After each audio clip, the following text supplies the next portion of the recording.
Hello students, welcome to my YouTube channel जिसका नाम है full syllabus.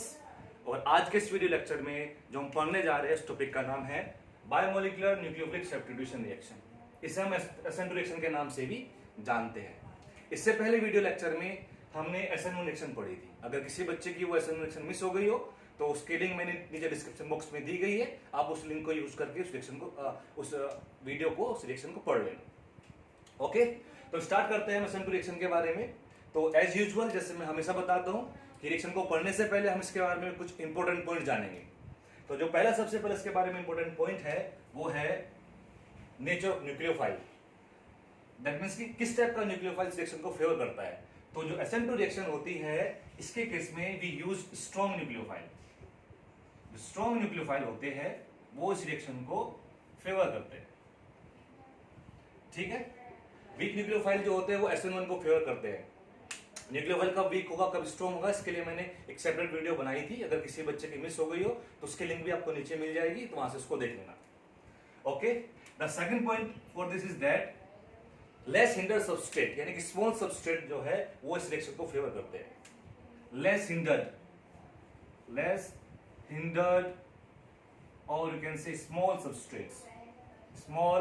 Substrates favour this reaction, favour SN2। SN1 में हमें bulky substrate चाहिए होते थे। The third point is that the direction of attack of nucleophile, कि nucleophile कहां से अटैक करेगा। तो SN2 रिएक्शन में जो हमारा न्यूक्लियोफाइल का अटैक होता है वो लिविंग ग्रुप के अपोजिट साइड से होता है। What does it mean opposite side? इसका मतलब ये है कि अगर ये मेरा सबस्ट्रेट है, इसमें मेरा लिविंग ग्रुप इधर लगा हुआ है, तो मेरा जो न्यूक्लियोफाइल है इसके एकदम अपोजिट साइड से, बैक साइड से अटैक करेगा, इधर से।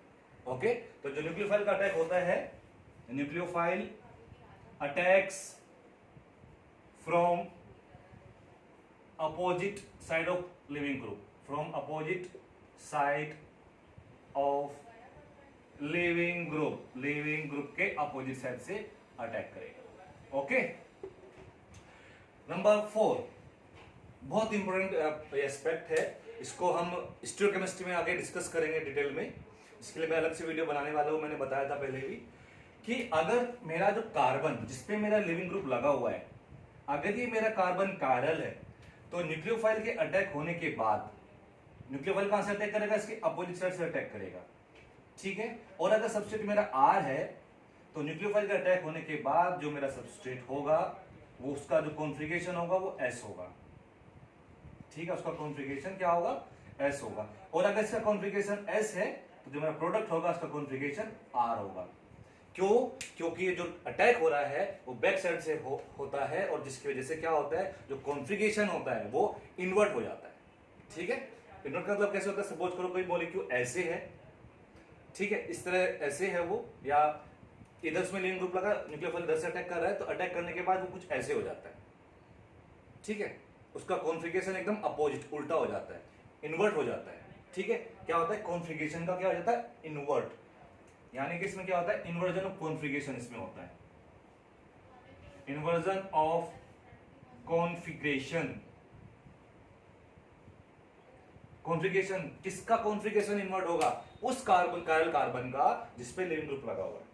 अगर हमारा कार्बन जिसपे लिविंग ग्रुप लगा हुआ है वो कायरल नहीं है तो उसपे इतना वहां पे कोई इन्वर्जन की बात नहीं होगी। लेकिन अगर एक कार्बन जिसपे लिविंग ग्रुप लगा हुआ है ये कायरल कार्बन है, तो यहाँ पे हम इन्वर्जन की बात करते हैं। उसका जो कॉन्फ़िगरेशन है वो एकदम उल्टा हो जाता है, चेंज हो जाता है।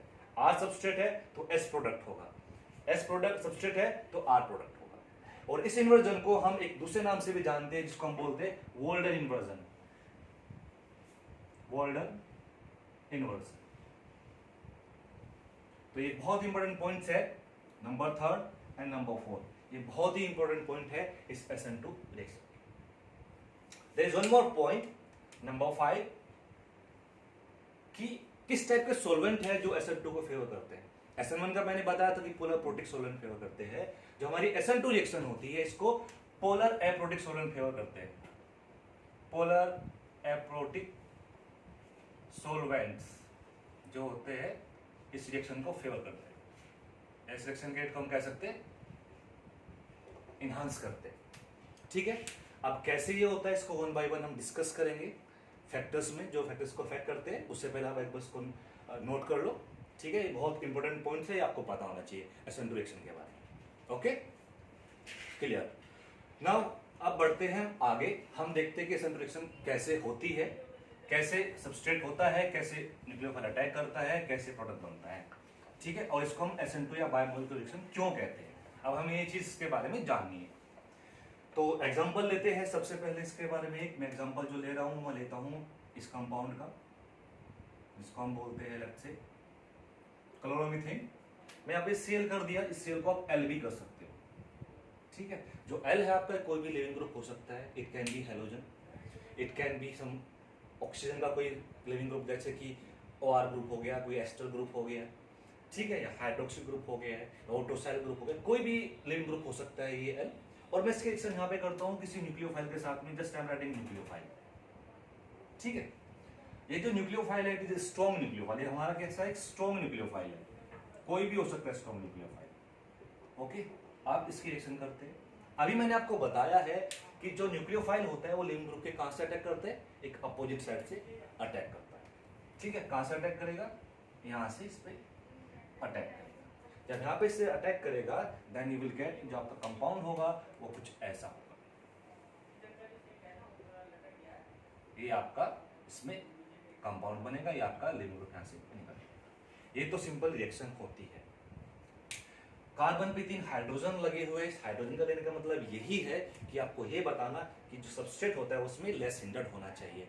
क्यों होना चाहिए, क्योंकि जो न्यूक्लियोफाइल है वो सीधा सीधा सबस्ट्रेट पे अटैक करता है, इस कार्बन पे अटैक करता है और लिविंग ग्रुप को निकालता है। अगर ये कार्बन हमारा हिंडर्ड हो जाए, यहाँ पे जो हाइड्रोजन, तीनों हाइड्रोजन्स है, इनको हम जैसे किसी R ग्रुप यानी कि एल्काइल ग्रुप से या फिनल ग्रुप से रिप्लेस कर देते हैं, तो जो न्यूक्लियोफाइल की अप्रोच होती है इस कार्बन पे, वो थोड़ी सी कैसी हो जाएगी, हिंडर्ड हो जाएगी। जब कोई अटैक उसका हिंडर्ड होगा, न्यूक्लियोफाइल की अप्रोच मुश्किल होगी, तो रिएक्शन का रेट धीरे हो जाएगा।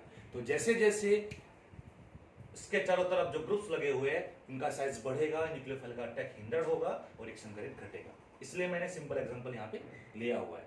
आपको ये भी पता है न्यूक्लियोफाइल यहाँ पे क्यों अटैक कर रहा है, क्योंकि इस कार्बन के पास क्या है, पार्शियल पॉजिटिव चार्ज है, क्योंकि जो L होगा यहाँ पे उसकी जो इलेक्ट्रोनेगेटिविटी होगी वो इस कार्बन से ज्यादा होगी, जिसकी वजह से यहाँ पे पार्शियल नेगेटिव चार्ज होगा। क्लियर, इतना समझ में आया? ओके, तो ये होती है हमारी SN2 रिएक्शन। अब हम देखते हैं इस रिएक्शन का मैकेनिज्म, इस रिएक्शन का मैकेनिज्म कैसा होता है। ओके, चलो मैकेनिज्म की बात करते हैं। मैं इस रिएक्शन को यहीं पे एज रखता हूँ और जस्ट मैं क्या कर रहा हूँ, मैं इसको यहाँ से रिमूव कर देता हूँ, ठीक है। और मैकेनिज्म से हमें पता चलेगा कि इस रिएक्शन को हम SN2 रिएक्शन क्यों कहते हैं। तो जब ये न्यूक्लियोफाइल कार्बन पे अटैक करता है तो उस केस में सबसे पहले बनती है ट्रांजिशन स्टेट, जो मैं उसको आपको पहले बताना भूल गया था पॉइंट पे। तो SN2 रिएक्शन में ट्रांजिशन स्टेट बनती है। SN1 में क्या था, एक कार्बोकेटाइन इंटरमीडिएट बना था, लेकिन SN2 में एक बनती है ट्रांजिशन स्टेट, जिसमें कार्बन का जो कोऑर्डिनेशन नंबर होता है वो होता है 5। तो जैसे न्यूक्लियोफाइल इस पे अटैक करता है इस कार्बन पे, तो very first we obtain a transition state जो कि इस तरह की दिखती है, जिसमें लिविंग ग्रुप एंड न्यूक्लियोफाइल दोनों के दोनों एक साथ इस कार्बन पे अटैच होते हैं, ठीक है। और इस कार्बन पे यहाँ पे होता है पार्शियल पॉजिटिव चार्ज, यहाँ पे होता है पार्शियल नेगेटिव चार्ज, यहाँ पे होता है पार्शियल नेगेटिव चार्ज, और ये होती है हमारी ट्रांजिशन स्टेट। इस ट्रांजिशन स्टेट में इस कार्बन का जो कोऑर्डिनेशन नंबर होता है वो होता है 5। कोऑर्डिनेशन नंबर क्या होता है, 5 होता है, ठीक है। ये जो कार्बन हमारा होता है sp3 हाइड्रोड होता है। अब कोऑर्डिनेशन नंबर 5 है, कार्बन के पास 4-5 बॉन्ड बने हुए हैं, लेकिन कार्बन 5 बॉन्ड नहीं रख सकता, तो क्या होता है, इसके बाद ये लिविंग ग्रुप यहां से निकल के चला जाता है and we get our product, जो अभी हमने भी बनाया था वो प्रोडक्ट हमें मिल जाता है, ठीक है। और मैं थोड़ा सा इसको ऐसे लिख देता हूं, nucleophile, hydrogen, hydrogen and hydrogen, ये हमारा प्रोडक्ट इसमें मिल जाता है, ठीक है। एक ट्रांजिशन स्टेट इसमें बनती है SN2 रिएक्शन में। SN1 में क्या बनता है, एक कार्बोकेटाइन इंटरमीडिएट। ओके, नाउ अब ये जो पहला स्टेप होता है ये होता है हमारा स्लो स्टेप। जो हमारा स्लो स्टेप होता है वो होता है हमारा रेट डिटरमाइनिंग स्टेप, और जो सेकंड स्टेप है हमारा कैसे फास्ट स्टेप है। क्यों फास्ट स्टेप है, कार्बन का कोऑर्डिनेशन नंबर कितना है, 5 है, जिसकी वजह से कार्बन को थोड़ा सा अनस्टेबिलिटी फील होती है, तो इंस्टेंटली यहां से लिविंग ग्रुप निकल के चला जाता है। अब जो हमारा RDS है, जो हमारा रेट डिटरमाइनिंग स्टेप है, इस स्टेप में हमारे पास 2 सबस्ट्रेट इन्वॉल्व है। एक हमारा सबस्ट्रेट जिससे लिविंग ग्रुप लगा हुआ है, एक हमारा न्यूक्लियोफाइल। और ये जो आरडीएस होता है रिएक्शन के रेट को डिटरमाइन करता है, ठीक है, इसी पे डिपेंड करता है।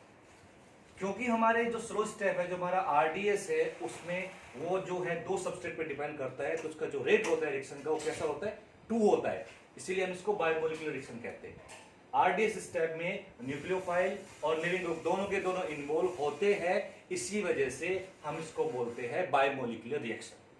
ठीक है, क्लियर है, समझ में आया? जरा इसको एक बार नोट कर लो, इस रिएक्शन को पोज करके। ओके, नोट कर लिया? ठीक है। अब हम बात करेंगे factors which affect this SN2 reaction, यानी कि कौन से फैक्टर है जो इस रिएक्शन को स्लो करते हैं, कौन से फैक्टर्स जो इस रिएक्शन को इनहांस करते हैं। ओके, चलो 1 बाय 1 पढ़ते हैं उनको भी।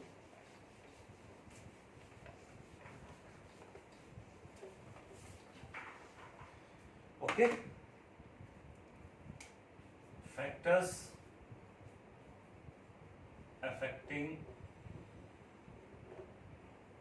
SN2 reaction.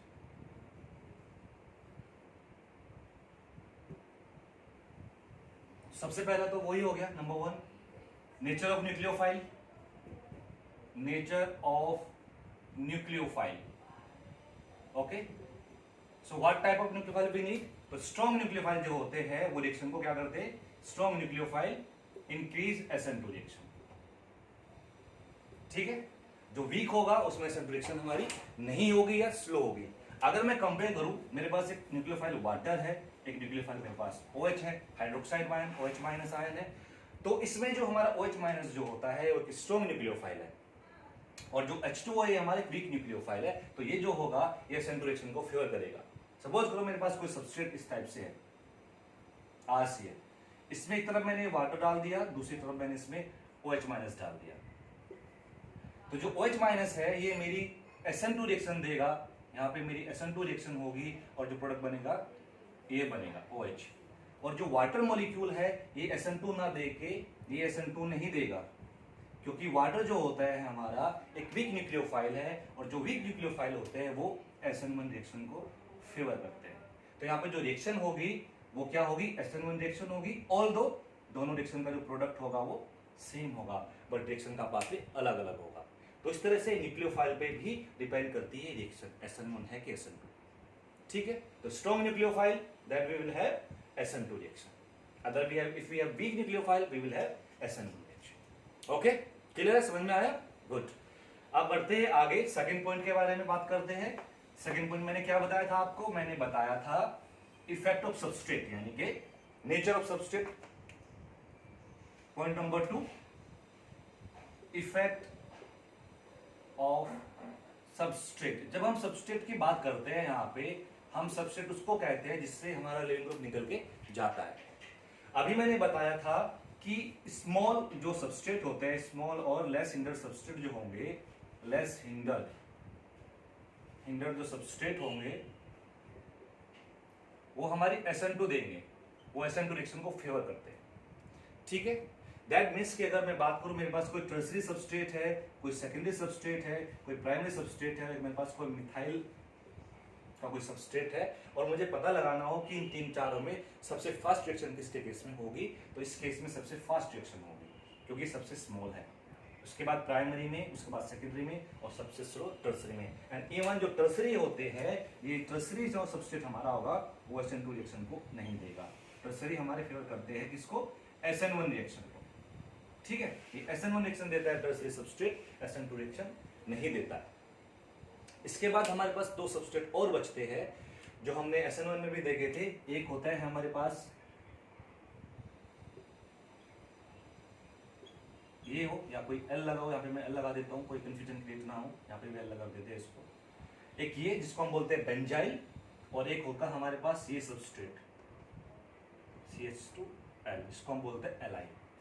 अब ये 2 सबस्ट्रेट भी होते हैं। अब ये 2 सबस्ट्रेट किस टाइप से, ये कहाँ आएंगे सीरीज में? इससे फास्ट आएंगे, इससे स्लो आएंगे, कैसे, कहाँ पे आते हैं? अगर आप ध्यान से देखो तो ये जो कार्बन है, ये प्राइमरी कार्बन है, ये भी एक प्राइमरी कार्बन है, ठीक है। दैट मीन्स कि जो इनके केस में जो रिएक्शन का रेट होगा SN2 का, वो कैसा होगा? सेकेंडरी और टर्सरी से ज्यादा होगा। टर्सरी तो छोड़ ही दो, टर्सरी में तो SN2 होनी नहीं है। तो ये जो हमारे एलाइलिक के जो बेंजाइलिक सबस्ट्रेट होंगे उनका जो रिएक्शन का रेट होगा वो क्या होगा, सेकेंडरी से ज्यादा होगा।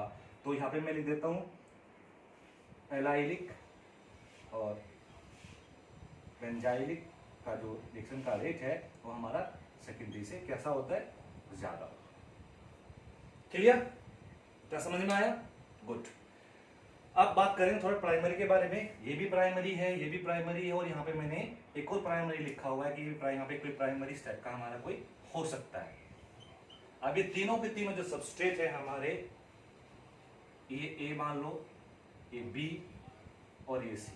अब ये जो ए बी सी तीन सबस्ट्रेट है, ये तीनों के तीनों कैसे सबस्ट्रेट है, ये हमारे प्राइमरी सबस्ट्रेट। अब इन तीनों में फास्ट रिएक्शन का रेट किसके केस में होगा, ये भी क्वेश्चन है।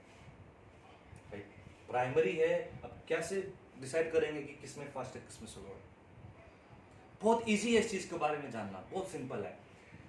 आपको क्या देखना है, अभी ध्यान से सुनना, मैं आपको जो बताने जा रहा हूं। 2 पॉइंट आपको यहाँ पे ध्यान में रखने हैं।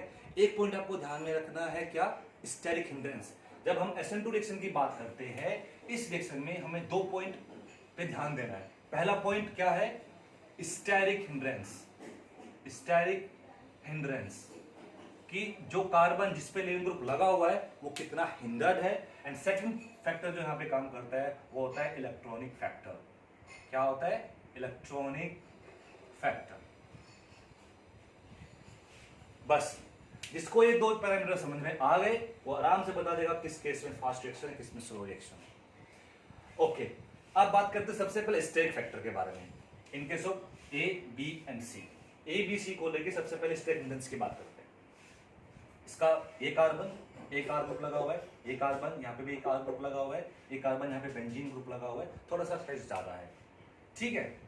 ओके, ना स्टेरिक हिंड्रेंस का यहाँ पे इतना इफेक्ट नहीं होगा, ठीक है। स्टेरिक हिंड्रेंस का यहाँ पे इतना स्ट्रॉन्ग इफेक्ट नहीं होगा अगर हम इसकी कंपेयर करें। यहाँ पे जो फैक्टर काम करेगा वो हमारा होगा कौन सा फैक्टर, इलेक्ट्रॉनिक फैक्टर। यहाँ पे हमें इलेक्ट्रॉनिक फैक्टर देखना है। ओके, अभी इलेक्ट्रॉनिक फैक्टर को हम कैसे देखें, just give me a minute, 1 minute रुको, मैं अभी बताता हूँ ये इलेक्ट्रॉनिक फैक्टर को हम कैसे देखेंगे। यहाँ पे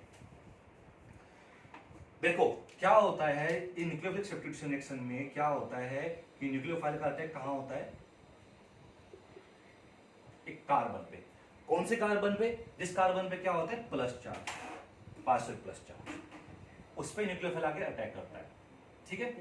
यही होता है, और लेन ग्रुप यहाँ से निकल के जाता है। यही होता है ना SN2 रिएक्शन में या SN1 रिएक्शन में, यही होता है। अब जब हम इलेक्ट्रॉनिक फैक्टर की बात करते हैं, हम बात करते हैं इस प्लस चार्ज की मैग्नीट्यूड की। ये प्लस चार्ज जितना ज्यादा होगा, जितना ज्यादा प्लस चार्ज होगा उतना ही फास्ट रिएक्शन का रेट होगा, क्योंकि जो हमारा सेंटर होगा वो उतना ही ज्यादा इलेक्ट्रॉन डेफिशिएंट होगा और न्यूक्लियोफाइल उतनी ही जल्दी इस पे अटैक करेगा। That means more magnitude of plus charge on carbon faster SN2 reaction, faster SN2 reaction। जितना ही प्लस चार्ज होगा उतनी ही फास्ट SN2 रिएक्शन होगी हमारी। SN1 का भी ये केस है, क्योंकि प्लस चार्ज होगा तो SN1 होगी, बट वहां पर स्टेबिलिटी देखते हैं, ठीक है। वहां पे भी कंपेयर कर सकते हैं हम सेम लॉजिक से, लेकिन यहाँ पे क्योंकि हमें तीनों प्राइमरी को कंपेयर करना है, तीनों प्राइमरी की किस में जो स्टेरिक हिंड्रेंस है उसका इतना इफेक्ट नहीं है, तो किसके केस में फास्ट होगी, जिसके केस में ये प्लस चार्ज जो है जितना ज्यादा होगा, इस प्लस चार्ज का मैग्नीट्यूड जितना ज्यादा होगा उतनी ही ज्यादा हमारी SN2 रिएक्शन का रेट होगा। चाहे हमारे दोनों तीनों चारों पांचों सबसे प्राइमरी हो, हमें देखना पड़ेगा इस प्लस चार्ज का मैग्नीट्यूड, उसके बेसिस पे हम डिसाइड करेंगे कि हमारा जो रिएक्शन का रोडर है, रेट है, किसका ज्यादा है किसका कम है, ठीक है। चलो देखते हैं अभी इन तीनों का केस लेके, इसको नोट करो तब तक का, ठीक है। ओके, अब देखेंगे हम तीनों में कैसे क्या इफेक्ट करता है इसको।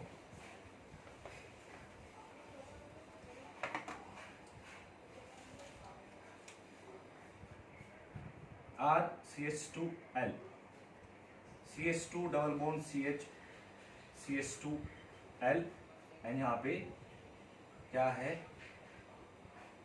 बेंजीन नहीं, उस पे देखो सिंपली बात है, सबसे पहले कंपेयर करेंगे एक दो, पहले दो को, ठीक है। ये A ये बी, ये सी, सभी पे पार्शियल प्लस चार्ज है यहाँ पे because of this leaving group, इसके पास partial negative charge. Okay, partial negative charge तीनों में कॉमन है, हम पता नहीं लगा सकते। अब हमें क्या देखना है यहाँ पे, हमें देखना है वो ग्रुप जो एल से अदर ग्रुप प्रेजेंट है इस मॉलिक्यूल में, यानी कि ये आर ग्रुप, ये जो ग्रुप लगा हुआ है, ये जो ग्रुप लगा हुआ है, ये कैसे इस कार्बन की इलेक्ट्रॉन डेंसिटी को इनहांस कर रहे हैं, इफेक्ट कर रहे हैं, कैसे इस प्लस चार्ज को इनहांस करते हैं, ये वाले आर ग्रुप। अगर यहाँ पे जो मेरा आर ग्रुप है, कोई मिथाइल ग्रुप है, लेट्स से एक CH3 ग्रुप है, मैंने मान लिया, ठीक है। जो CH3 ग्रुप होते हैं, जो एल्काइल ग्रुप होते हैं, अगर आर एल्काइल हो जाता है तो ये जो एल्काइल ग्रुप हमारे होते हैं या जो मिथाइल ग्रुप हमारा होता है, ये कैसा होता है, ये प्लस आई इफेक्ट देता है, यानी कि यहां से इलेक्ट्रॉन डेंसिटी किधर को मूव करेगी, इस कार्बन की तरफ, तो जो प्लस चार्ज है इसकी वैल्यू घटेगी, क्या होगा, प्लस चार्ज थोड़ा सा कम होगा, ठीक है। यहीं पे अगर हम नीचे वाले को देखते हैं, बी में देखते हैं, तो यहां पे ये ग्रुप लगा हुआ है, ये जो कार्बन है, this carbon is sp2 carbon, और ये जो कार्बन है ये हमारा sp3 कार्बन है।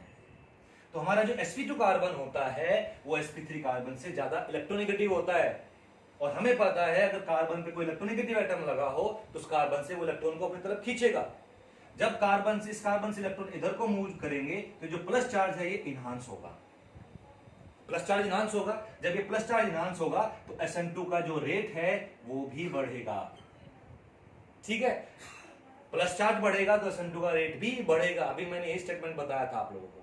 तो अगर ए और बी की बात करें तो बी के केस में जो रिएक्शन होगी SN2 वो ए से फास्ट होगी, क्लियर। अब बात करते हैं बी और सी के बारे में।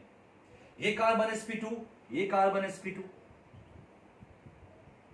अब कैसे पता करें, ये भी कार्बन sp2, ये भी कार्बन sp2, बट यहां पे ये देखो, ये जो यहाँ पे एल्कीन ग्रुप लगा हुआ है, यहाँ पे एक फिनाइल ग्रुप लगा हुआ है, तो फिनाइल का जो माइनस आई इफेक्ट होगा, माइनस आई इफेक्ट इस फिनाइल रिंग का होगा वो इससे ज्यादा होगा इस एलाइलिक ग्रुप से, क्योंकि यहाँ पे 3 पाई बॉन्ड है, यहाँ पे सिर्फ एक ही पाई बॉन्ड है। माइनस इफेक्ट ज्यादा होगा तो ज्यादा इलेक्ट्रॉन इधर से खींचेगा अपनी तरफ, जब ज्यादा इलेक्ट्रॉन इधर को खींचेंगे तो जो प्लस चार्ज है ये उतना ही ज्यादा क्या होगा, इंक्रीज होगा। जब प्लस चार्ज ज्यादा ही इंक्रीज होगा तो SN2 का रिएक्शन का रेट जो है वो और भी ज्यादा इंक्रीज होगा। दैट मीन्स कि जो C है, C का जो रिएक्शन का रेट है वो B से ज्यादा है, और B का जो रिएक्शन का रेट है वो A से ज्यादा है। तो इस तरह से हम पता लगाते हैं कि किसके केस में फास्ट होगी, अगर सभी के सभी हमें सबस्ट्रेट क्या है वो प्राइमरी है, किसके केस में फास्ट होगी, किसके केस में स्लो होगी। तो जो बेंजाइलिक हैलाइड होगा उसमें फास्ट होगी as compare to allylic halide, allylic halide में फास्ट होगी as compare to alkyl halide, या एल कोई भी ग्रुप हो। इस तरह से हम उसको कंपेयर करना पड़ेगा, हमें देखना पड़ेगा इस कार्बन के ऊपर कितना इलेक्ट्रॉन डेंसिटी है, कितना प्लस चार्ज बढ़ रहा है, कितना प्लस चार्ज घट रहा है, हमें इलेक्ट्रॉनिक फैक्टर देखना पड़ेगा, ठीक है। हमें स्ट्रेक हिंड्रेंस देखनी पड़ेगी, हमें इलेक्ट्रॉनिक फैक्टर देखना पड़ेगा। अब इलेक्ट्रॉनिक फैक्टर की तो बात खत्म हो गई यहाँ पे। अब हम स्ट्रेक हिंड्रेंस कैसे देखें, सिंपल सी बात है, अभी जो प्राइमरी सेकेंडरी को आप कंपेयर करोगे तो वहां पे हमें स्ट्रेक हिंड्रेंस देखनी पड़ेगी। कैसे, अभी बताता हूं, उसको भी हम कैसे देखेंगे। स्ट्रेक हिंड्रेंस को हम कैसे देखेंगे, हम इसको ऐसे देख सकते हैं,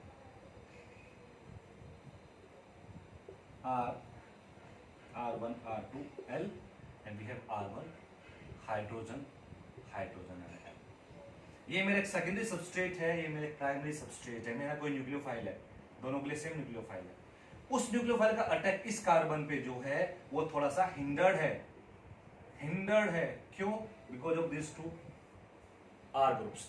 अगर ये हाइड्रोजन नहीं है, आर ग्रुप हाइड्रोजन को छोड़ के कोई अदर ग्रुप है, इस केस में सिर्फ एक आर ग्रुप लगा हुआ है, तो डायरेक्शन का जो न्यूक्लियोफाइल का जो अटैक है वो उतना हिंडर्ड नहीं है, उतना इफेक्ट नहीं होगा, ठीक है। इसलिए यहाँ पे जो रिएक्शन होगी SN2 रिएक्शन फास्ट होगी, यहाँ पे SN2 रिएक्शन स्लो होगी। यहीं पे अगर मैं टर्सरी ले लेता हूं R R R R1 R2 R3 L, इसके केस में न्यूक्लियोफाइल यहाँ पे अटैक नहीं कर सकता, इसके पास स्पेस अवेलेबल नहीं है कि इस कार्बन तक पहुंच सके। तो इस तरह से स्ट्रेक हिंड्रेंस भी SN2 रिएक्शन को इफेक्ट करती है, ठीक है। जितना ज्यादा स्ट्रेक हिंड्रेंस इस कार्बन के चारों तरफ होगी उतना ही स्लो आपकी SN2 रिएक्शन होगी, और जितना ज्यादा प्लस चार्ज इस कार्बन पे होगा, जितना ज्यादा प्लस चार्ज इस कार्बन पे होगा उतनी ही ज्यादा आपकी फास्ट SN2 रिएक्शन, ठीक है। समझ में आया कि सबस्ट्रेट कैसे इस रिएक्शन को इफेक्ट करते हैं। अब तो आपको क्लियर हो जाना चाहिए, ठीक है। ओके, नाउ नेक्स्ट फैक्टर देखते हैं, अगला फैक्टर क्या है। Will talk about the next factor, leaving group, ठीक है। Number third is nature of leaving group, nature of leaving group. Leaving group कैसे इस रिएक्शन को इफेक्ट करता है, कैसे इफेक्ट करेगा लिविंग ग्रुप रिएक्शन को? बहुत सिंपल है, जितना अच्छा लिविंग ग्रुप होगा उतनी फास्ट SN2 रिएक्शन होगी। जितना अच्छा लिविंग ग्रुप उतना ही फास्ट SN2 रिएक्शन। क्लियर? इतना ही है इसमें। SN1 में डिस्कस किया था मैंने, कब लिविंग ग्रुप अच्छा होगा कब बुरा होगा, मैंने SN1 में वो बताया था, तो आप उसको वहां से देख लेना। Okay, next point, solvent. Solvent कैसे इस रिएक्शन को इफेक्ट करते हैं? नेक्स्ट पॉइंट क्या है हमारा, nature of solvent, nature of solvent,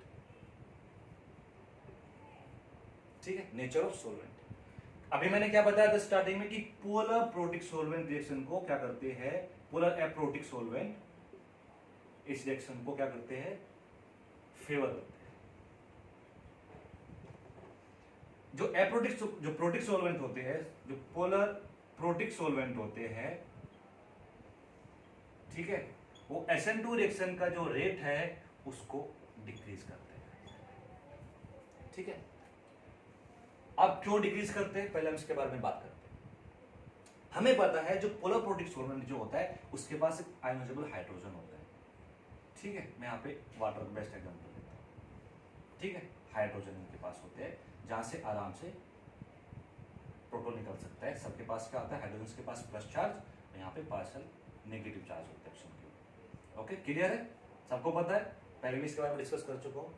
तो जो हमारा न्यूक्लियोफाइल जो होता है, ठीक है, ये जो सोलवेंट है इस न्यूक्लियोफाइल को क्या कर देते हैं, स्टेबलाइज कर देते हैं by this type of interaction, by सोलुबोलिसिस।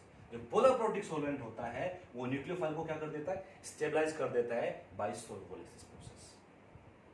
जब हमारा न्यूक्लियोफाइल स्टेबलाइज हो जाता है, उसका साइज बल्की हो जाता है, तो ये कार्बन, जो हमारा इलेक्ट्रॉन डेफिशिएंट कार्बन है, जहां पे इसको अटैक करना है, जिस कार्बन पे इसको अटैक करना है, ये यहां तक नहीं पहुंच पाता। इसका जो यहाँ पे अटैक है वो ब्लॉक हो जाता है, या कैसा हो जाता है, उसका जो अटैकिंग स्पीड है, इसकी जो अटैकिंग स्पीड है, स्पीड जो होती है इसकी, यानी कि न्यूक्लियोफिलिसिटी, वो कम हो जाती है because of stability of this nucleophile by polar protic solvent, जिसकी वजह से क्या होता है, SN2 रिएक्शन का रेट डिक्रीज होता है इन case of polar protic solvent. वहीं पे अगर हम पोलर एप्रोटिक सोलवेंट की बात करें, तो जो पोलर एप्रोटिक सोलवेंट होते हैं वो इस तरह का इंटरेक्शन नहीं देते, ठीक है। आप जैसे सपोज करो मेरे पास कोई पोलर एप्रोटिक सोलवेंट जो है DMF होता है, ठीक है, जिसको हम एनन डाइमिथाइल फॉर्मामाइड भी बोलते हैं। तो ये होता है हमारा DMF। इसमें जो हाइड्रोजन है ये नहीं करके जाएगा, ये इसका इंटरेक्शन, इस टाइप का इंटरेक्शन नहीं करेगा। DMS तो डाइमिथाइल सल्फोक्साइड,